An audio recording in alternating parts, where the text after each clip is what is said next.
ഇന്ന് കോൺഗ്രസിൻ്റെ ബാക്കിയുള്ള സ്ഥാനാർത്ഥി പട്ടിക പ്രഖ്യാപിക്കും. നിങ്ങൾ പറയുന്ന പോലെ ഒരു പ്രശ്നവും ഇതിനകത്ത് കോൺഗ്രസിൻ്റെ സ്ഥാനാർത്ഥി നിർണയത്തിലില്ല. പക്ഷേ ഞങ്ങൾക്ക് ചില പ്രൊസീജിയറുണ്ട്. ഞങ്ങളൊരു കേരള പാർട്ടിയല്ല, ദേശീയ പാർട്ടിയാണ്. CPM പോലൊരു കേരള പാർട്ടി ആയിരുന്നെങ്കിൽ ഞങ്ങൾക്ക് ഇവിടെ തീരുമാനിക്കാമായിരുന്നു. പക്ഷെ ഞങ്ങൾ ദേശീയ തലത്തിലൊരു പാർട്ടി ആയതുകൊണ്ട് അതിൻ്റേതായ നടപടിക്രമങ്ങളുണ്ട്. സ്ക്രീനിങ് കമ്മിറ്റിയുണ്ട്, CEC ഉണ്ട്. ആ നടപടിക്രമങ്ങൾ ഞങ്ങൾക്ക് പാലിച്ചേ മതിയാവുകയുള്ളൂ.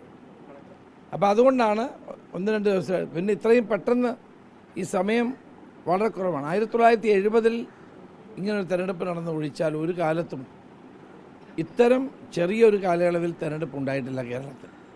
ഇപ്പം തന്നെ നോമിനേഷൻ കൊടുക്കാൻ വേണ്ടി ഫോം പോലും കിട്ടുന്നില്ല, ഇതുവരെ വന്നിട്ടില്ല. അപ്പോൾ അതുകൊണ്ടാണ് പെട്ടെന്ന് സ്ഥാനാർത്ഥികളെ തീരുമാനിക്കാനുണ്ടായ ചെറിയ കാലതാമസമുണ്ട്. അത് അധികം ദിവസങ്ങളോ മണിക്കൂറുകളോ ഒന്നും വൈകിട്ടില്ല. ഏതായാലും ഇന്നത്തോടു കൂടി ഞങ്ങളുടെ സ്ഥാനാർത്ഥി ലിസ്റ്റ് പുറത്തു വരും. പാർട്ടിക്കകത്ത് ഒരു പ്രശ്നവുമില്ല. ഈ ഗവൺമെൻറ്റിനെതിരായ ശക്തമായ ജനവികാരം നമുക്ക് എല്ലായിടത്തും കാണാം. ശ്രീ രാഹുൽ ഗാന്ധി വന്ന് പ്രഖ്യാപിച്ച 5 ഇന്ദിരാ ഗ്യാരൻറ്റികൾ ജനങ്ങളിൽ വലിയ പ്രതീക്ഷ ഉണർത്തിയിട്ടുണ്ട്. ഞങ്ങൾ വീടാന്തരം ആ ഗ്യാരൻറ്റി കാർഡുകൾ നൽകാനുള്ള നടപടി ആരംഭിക്കുകയാണ് നാളെ മുതൽ. അപ്പോൾ വളരെ സജീവമായ എല്ലാ പ്രവർത്തകരും നേതാക്കളും ഒറ്റക്കെട്ടായി ഒരു മനസ്സോടെ തിരഞ്ഞെടുപ്പ് രംഗത്തേക്ക് നാളെ മുതൽ ഇറങ്ങുകയാണ്. അപ്പോൾ UDFൻ്റെ വിജയം സുനിശ്ചിതമാണ്. ആ സുനിശ്ചിതമായ വിജയത്തെ കണ്ടുകൊണ്ടാണ് ഇടതുമുന്നണിയും അവർക്ക് ബന്ധമുള്ള മാധ്യമങ്ങളും ഇത്തരം പ്രചരണങ്ങളൊക്കെ അഴിച്ചുവിടുന്നത്. ഇപ്പോൾ യഥാർത്ഥത്തിലെ പ്രശ്നം CPMലാണ്, അതാരും കാണുന്നില്ല. CPMനകത്ത് ഇതുപോലെ ഒരു കലഹം ഉണ്ടായ കാലം ഉണ്ടായിട്ടുണ്ടോ? എത്ര നേതാക്കളാണ് ഇപ്പോൾ പുറത്തു വരുന്നത്? പ്രധാനപ്പെട്ട മുൻ മന്ത്രിയായ G. സുധാകരൻ, അതോടൊപ്പം തന്നെ ശ്രീ കുഞ്ഞികൃഷ്ണൻ, ശ്രീ ഗോവിന്ദൻ, PK ശശി ഉൾപ്പെടെയുള്ള എത്രയോ ആളുകളാണ് പാർട്ടിയിൽ നിന്ന് പുറത്തു വന്ന് പാർട്ടിയുടെ നയങ്ങൾക്കെതിരായി സംസാരിക്കുന്നത്. അത് നിങ്ങളുടെ മുമ്പിലുള്ള കാര്യമാണ്. അപ്പോൾ പ്രശ്നങ്ങൾ നിലനിൽക്കുന്നത് ഇടതുമുന്നണിയിലും CPMലുമാണ്. ഞങ്ങളിൽ പ്രശ്നങ്ങളില്ല. വാസ്തവത്തിൽ ഇന്ന് 5 മണിയോടുകൂടി വൈകിട്ടത്തോടുകൂടി കോൺഗ്രസ് സെൻട്രൽ ഇലക്ഷൻ കമ്മിറ്റി കഴിഞ്ഞാൽ സ്ഥാനാർത്ഥി ലിസ്റ്റ് പ്രഖ്യാപിക്കും.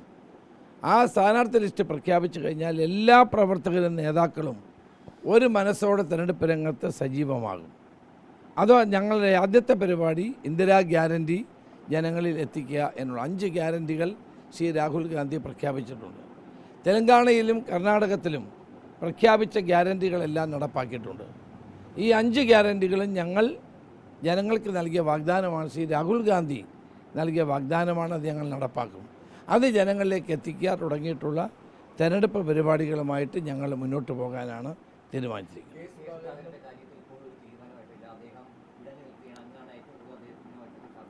ഞാൻ ഇന്നലെ അദ്ദേഹവുമായിട്ട് വളരെ വിശദമായി സംസാരിച്ചു.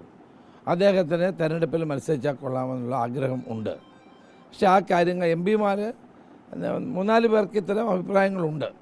പക്ഷെ അത് തീരുമാനിക്കേണ്ടത് ഞങ്ങളല്ല, കോൺഗ്രസിൻ്റെ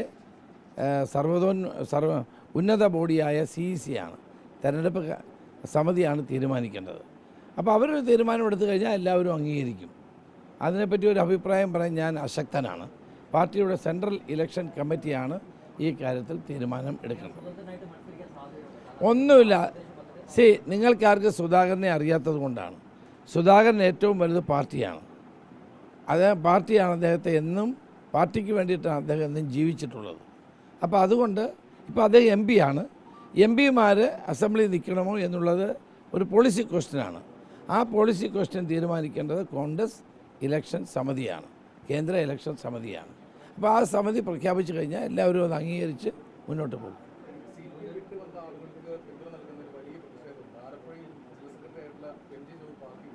അല്ല, അദ്ദേഹം പാർട്ടി വിട്ടത് വേറെ കാരണങ്ങളുണ്ട്, അതുകൊണ്ടൊന്നുമല്ല.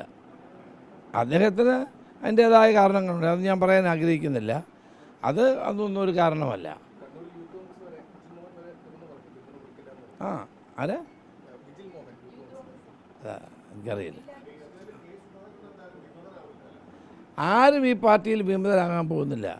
കഴിഞ്ഞ 10 വർഷം കേരള ജനത അനുഭവിച്ച പ്രയാസങ്ങൾ എല്ലാവർക്കും അറിയാം. ഒരു ഭരണമാറ്റത്തിൻ്റെ അന്തരീക്ഷം കേരളത്തിലുണ്ട്. ജനങ്ങൾ ഒരു മാറ്റം ആഗ്രഹിക്കുന്നു. അപ്പോൾ ആ മാറ്റം ഉൾക്കൊണ്ടുകൊണ്ട് എല്ലാ പ്രവർത്തകരും നേതാക്കളും ഒരു മനസ്സോടെ രംഗത്തിറങ്ങി പ്രവർത്തിക്കും. നിങ്ങളത് നാളെ മുതൽ കാണാൻ പോകുന്ന കാര്യമാണ്. കോൺഗ്രസിനകത്ത് അത്ര യാതൊരു അഭിപ്രായ വ്യത്യാസമോ പടലപ്പിണക്കമോ തർക്കങ്ങളോ ഇല്ല. അതാണ് സത്യം. തർക്കങ്ങൾ മുഴുവൻ അപ്പുറത്താണ്. അവരാണിപ്പോൾ തകർച്ചയെ നേരിടുന്നത്. ഇപ്പോൾ മുഖ്യമന്ത്രി പ്രകടിപ്പിക്കുന്നത് പരാജിതൻ്റെ കപട ആത്മവിശ്വാസം മാത്രമാണ്. പരാജയം ഉറപ്പാണെന്ന് അറിഞ്ഞിട്ടും അണികളെ പിടിച്ചു നിർത്താൻ വേണ്ടിയിട്ടുള്ള കപട ആത്മവിശ്വാസമാണ് മുഖ്യമന്ത്രിക്കുള്ളത്. അതിനും വരും ദിവസങ്ങളിൽ നിങ്ങൾക്ക് ബോധ്യപ്പെടും. യു ഡി എഫിൻ്റെ സീറ്റ് വിഭജനം പൂർത്തിയായി, ഒരു തർക്കവുമില്ല. ഉണ്ടോ? ഏതെങ്കിലും തർക്കമുണ്ടോ? ഏതെങ്കിലും ഘടകകക്ഷിക്ക് തർക്കമുണ്ടോ? ഇല്ലല്ലോ. അതുപോലെ കോൺഗ്രസിൻ്റെയും സ്ഥാനാർത്ഥി നിർണയം പൂർത്തിയാകും, ഒരു തർക്കവും ഉണ്ടാവില്ല. ഇന്നലെ തന്നെ മുസ്ലിം ലീഗ് അവരുടെ സീറ്റുകൾ പ്രഖ്യാപിച്ചു, കേരള കോൺഗ്രസ് പ്രഖ്യാപിച്ചു, RSP പ്രഖ്യാപിച്ചു, മറ്റ് കക്ഷികൾ മണി സി കാപ്പൻ്റെ പാർട്ടി പ്രഖ്യാപിച്ചു. അതോടൊപ്പം തന്നെ കേരള കോൺഗ്രസ് ജേക്കബ് അവരുടെ സ്ഥാനാർത്ഥിയെ പ്രഖ്യാപിച്ചു. എല്ലാവരും പ്രഖ്യാപിച്ചു. UDF ഒരു കലഹവും ഇല്ലല്ലോ. അപ്പോൾ ഇത് കലഹമുണ്ടെന്ന് വരുത്തി തീർക്കാനുള്ള ഒരു ബോധപൂർവമായ നീക്കമാണ്.